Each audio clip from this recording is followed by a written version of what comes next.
Hello, everyone, and welcome into the Devil Source Postgame Show. I'm Blake Neiman here with Chris Cartman, following Arizona State's 42-21 victory over the Oklahoma State Cowboys to clinch bowl eligibility for the first time since 2021. ASU now 6-2, 3-2 in Big 12 play. Quite the interesting case of events. ASU with the lead at the half, but then the half took a little bit longer than extra. 2-hour and 38-minute delay. Rain was pouring down, clouds were hovering over, but once the second half got started, it was all Sun Devils from there.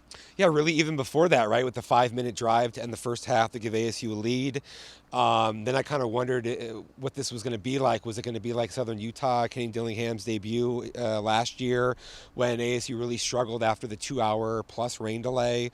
Or whether this would be a different type of an outcome. They came out in the second half, played extremely good football, both sides of the ball, had that big 21-0 run, which pretty much put the game out of reach. I thought it was a dominant performance. You really can't say enough about what Kenny Dillingham has been able to accomplish here in turning around ASU's worst two-year stretch, two back-to-back 3-9 seasons to be 6-2 at this point. Nobody expected that. You could ask a million different prognostications, and nobody would have said ASU would have been 6-2. The Big 12 has a lot of parity, and ASU is doing about as well as could be expected. ASU exceeding expectations. That's been behind two of their offensive weapons, Sam Levitt and Cameron Scadaboo, each powering the offense tonight. Levitt having over 300 passing yards for the first time in his college career, while Scadaboo had 150 rushing yards, over 100 receiving yards, first Sun Devil back to do that since 2015. Each of them performing in the biggest moments, and they came through tonight. Yeah, the ASU had a solid first drive. After that, went through some struggles. Things like were similar to maybe some earlier games. Oklahoma State has the worst run defense in the country at the Power 4 level, and I felt like the Cowboys were really trying to load up and make Sam Levitt have some success passing the ball to beat them, but that was basically giving away a lot of their man coverage, or like a cover 4, which is essentially like man coverage, where he was just throwing the ball underneath the defense pretty consistently, and the reads were, I think, were fairly evident for him to be able to make. He wasn't perfect with some of his throws early on, but I think as the game progressed, he got better and better. His scrambles were absolutely terrific. He had several that were just like, schoolyard type plays. He almost got the first down before the 4th and 1. That was a 50-yard pass to Scadaboo for the touchdown. I love that play call in that situation. Then later on, he had the one where he ran all over the place, and then Scadaboo, again, coming out of nowhere. Cam Scadaboo is just like a menace to society in the Big 12. How is this guy? He 274 scrimmage yards. He had over 100 rushing yards, over 100 receiving yards. He has over 1,000 rushing yards for the season in his 8th game. He's very much in pursuit of of Eno Benjamin's 1,642 rushing yards, single season record. He was the first player to have over 100 receiving and rushing since Demario Richard in a game. And the balance that ASU had it makes that a much more potent team.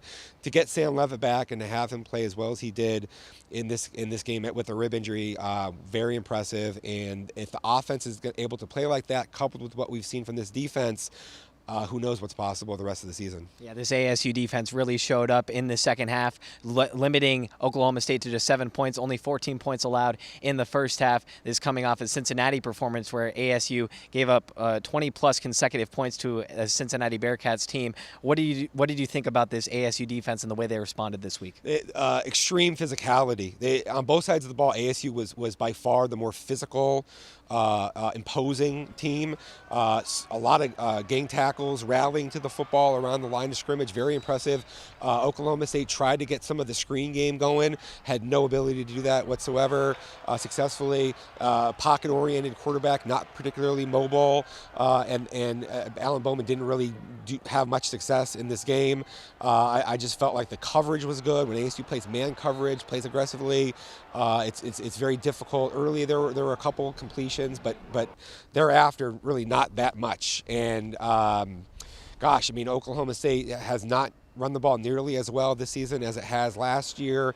Ollie Gordon, 1,700 rushing yards last season, did not have a particularly impressive night or a particularly impressive season. Oklahoma State winless, 0-6 in the Big 12. That's crazy when you think about it. This was, I think, the 13th ranked team in the country at one point in time. Caleb McCullough had 9 tackles to lead the Sun Devils. The second time when he stepped up, when Keyshawn Elliott wasn't able to play for some reason. This time Elliott got hurt. He got knocked out of the game. Really great performance by him. And I think Brian Ward has done a really great job as ASU's defensive coordinator, building off of last season. So ASU, you mentioned that Elliott hit and he went down there. We also saw Scadaboo go down here on the near side, was getting tended to for a little bit by the training staff. What were your thoughts on some of those instances and how that affected ASU? Look, Kyson Brown stepped up, had his first 2 rushing touchdowns in his career in this game. Looked very good running the football. At the end when Scadaboo wasn't out there, and even in some opportunities before that, it's hard to say based on what we saw, right? I mean, Javen Robinson at Cincinnati leaves the field with a sling, and then he's able to play the very next game. So we'll have to see if there's a shoulder issue or not with Scadaboo. That guy's one tough cookie, so I think he'd have to be seriously hurt to not be back out there for ASU's next game. The Justin Watley situation was interesting. The ref said that he spit on Isai Glass, former ASU offensive tackle. Watley apparently said that didn't happen. There was no TV angle that showed it. Kenny Dillingham said that the refs have done a good job on the field. He doesn't think that they would call it unless somebody saw it, but he doesn't know really exactly what happened.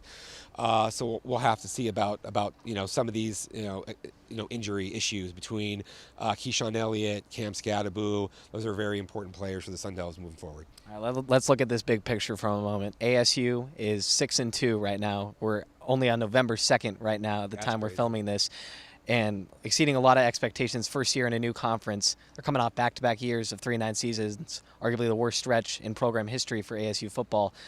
What is achievable for this group?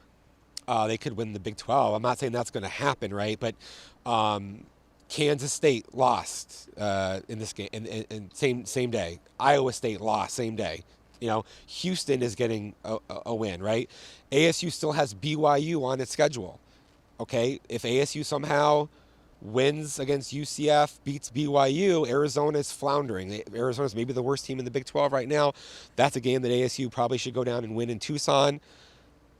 7 wins seems like it wouldn't be good enough for as good as this team is right now. 8 wins seems highly achievable. Which is crazy to say. Like, coming into the season, that was like remarkable. Not just even really coming into the season, even after like halfway into the season, I'm thinking 8 wins is going to be hard for them to achieve. But after this game tonight, you have to look at it and say, ASU could have one of the better chances to win the Big 12, right? You have BYU still at the top. Colorado has Sanders. They got Travis Hunter, one of the best players in the country, so they're gonna be up there. ASU doesn't play Colorado. I haven't looked at everybody's schedule. That's something that we're gonna probably do now, taking a look at it. Most important thing really is Kenny Dillingham. He continues to praise his players for them actually being the ones who are out on the field accomplishing these things, and that's true. But at the same time, he inherited a culture that was in shambles.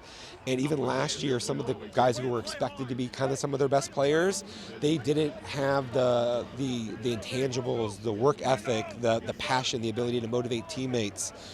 And that's gone.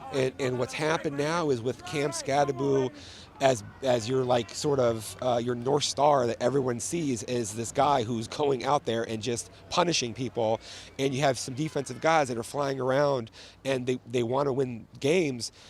There's just so much that's happening right now synergistically with the culture that is moving this program forward, and that is going to reap rewards and dividends, because guess what? This is a place that people are going to want to transfer to now. Like, you're seeing, like, okay, Dillingham's like, we were 3-9. Now we're 6 wins with 4 left. And Cam Scadaboo went from not going to play probably at the next level to he's going to get drafted. He's one of the best players in the conference, and what they're doing with the run game, what they're doing defensively. These are things that you can sell to all these prospects that are out there, transfer portal high school players, and that can give your guys the confidence and belief that everything that you're saying and everything that you're asking of them, if they just do it, if they buy in, if they believe, they can go out there and accomplish anything, maybe even a Big 12 championship. Who knows? ASU gets to bowl eligibility. As Kenny Dillingham said, the rest is house money. So we'll see what they do with it as ASU comes out on top here in Stillwater. Thanks so much for your insight always. And thanks for tuning in to the Sun Devil Source postgame show. Devils get the win here on the road in Stillwater over Oklahoma State.